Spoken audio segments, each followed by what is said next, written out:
Aidon Westcott, you're an artist here in Knysna, but you started studying quite late in life. When was that? It was in 1999. I decided to go to art college and I wanted to learn how to paint, and did the design course and fine art course, and then after the 6 months we chose our elective and I decided to go into painting full time. And which college was that? It's the Nelson Mandela Metropolitan, which is at that stage was the PE Technikon. And then you finished, and unlike most people, you just went straight into art. I did. I set up a venue in Grahamstown with the South African Institute for Aquatic Biodiversity, and because I had the link with the fish and the coelacanth, and I've been doing some research with them, and the venue became available for Grahamstown Festival, and first year after college I had my first solo and it was very successful. You did a thesis on fish, but you're an artist. On fish symbolism, not the scientific side of fish. Yeah. A lot of people at Grahamstown ask me, are you a scientist or you're an artist? I said, no, I'm an artist.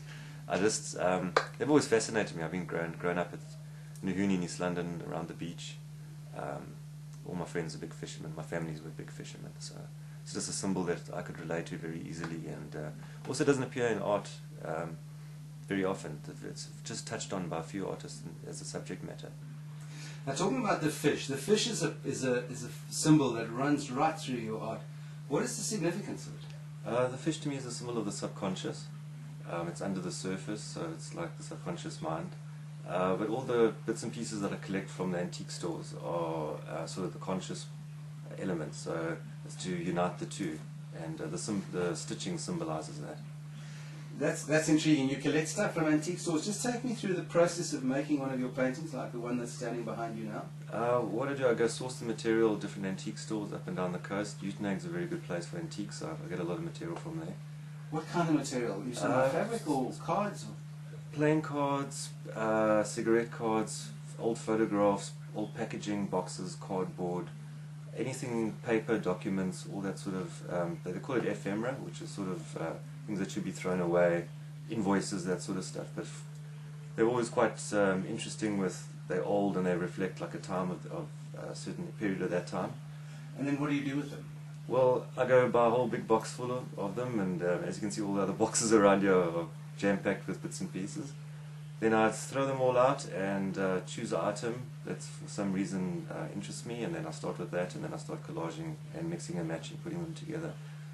So what we see in this room now are collages at the moment. And then from collage, you stitch them together. Why do you do that? Well, as I explained, the stitching symbolizes the uniting of the subconscious mind and the conscious mind. So it stands for a symbol, but it also integrates the surface really well.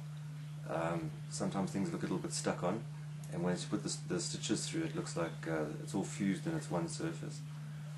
And then once it's all stuck together, you paint over it. Yeah. And I paint the fish on. It's sort of, I like doing the detail on the fish, the scales and all the fine detail. I'm quite a sucker for detail, so it's interesting to bring the two together, the paint and the paper, and the different textures and the colours, the stitching, that sort of thing. So it's are the fishes true to the species, or are they? Some of them are, not all of them. I change the colour. I sort of use a quite neutral tone of siennas and umbers, with a bit of ochres and that in between with glazes. But if I get a commission for an exact fish like I do for Saib and that, then colour's got to be matched and everything. So sometimes I just make up my own fish as well. Aidon, this is one of your collages before you started painting and stitching it. Can you explain it, please? Well, this one's dealing with the tops and tails, which was sort of a child's game, where they sort of had to match the bottoms and the tops and that, but normally quite a lot of humour comes out of it if you mix the dresses and the pants and everything.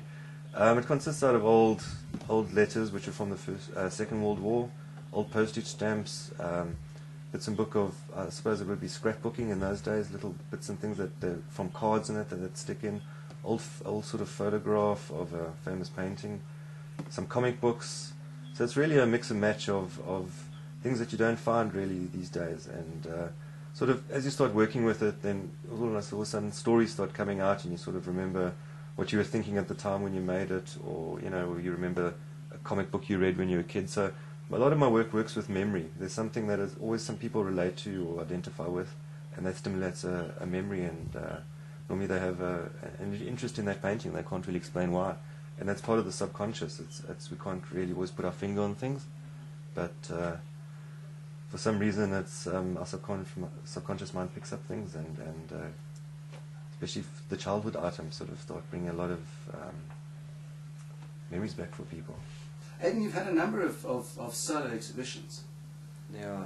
Have they all been at Side, or have you had others? Most of them, I've done Grahamstown Festival every year, but I've had in Port Elizabeth, here in Knysna. I just had my latest one in Cape Town. I've had an exhibition in Joburg last year, a solo exhibition. I've got work in George, Plettenberg Bay, so I kind of spread my work out and participate in a lot of group shows, and it's all building up your CV. It's very important.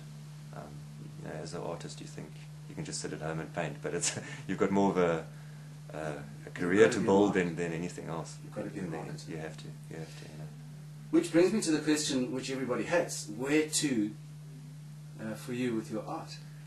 Well, what are your ambitions? My end goal is New York. Like most, I think most ambitious artists want to end up in New York at some stage, or Europe. But I sort of realized you should break into the Europe sort of market before you go across the sea to America. So at the moment, I'll probably end up in Cape Town in a year or two's time, do some time down there, and then try and make the contacts to get overseas exhibition together, either in Germany or one of those places. Get a few shows there, because there's really good contemporary galleries in sort of the old Western Europe, that sort of scene. They're galleries that are really doing well at the moment. So get your name made there, and then head over to America, end up in New York. So why Knysna? That's interesting. When Trent offered me the show in was it 2007, he offered me the solo in December. I moved down here just to come see the venue and everything, and then I just sort of fell in love with Knysna because of the beaches and the mountains and the forests and everything. So I thought it would be a really good place to work, and I was looking at moving out of the Eastern Cape, and decided to settle here for some time. And it's been good because I've sort of built up a very good relationship with Trent in the gallery at the moment. And but I also feel now it is time that I'll probably have to move on shortly. I think Cape Town way, where more of the sort of more's happening in the big city kind of vibe, and more shows, more potential, more feet walking around. And for the people in Knysna who wanted to see your work, where can it be seen? At Knysna Fine Art. At Knysna Fine Art. Yeah. Aidon Westcott, thank you very much. Thank you.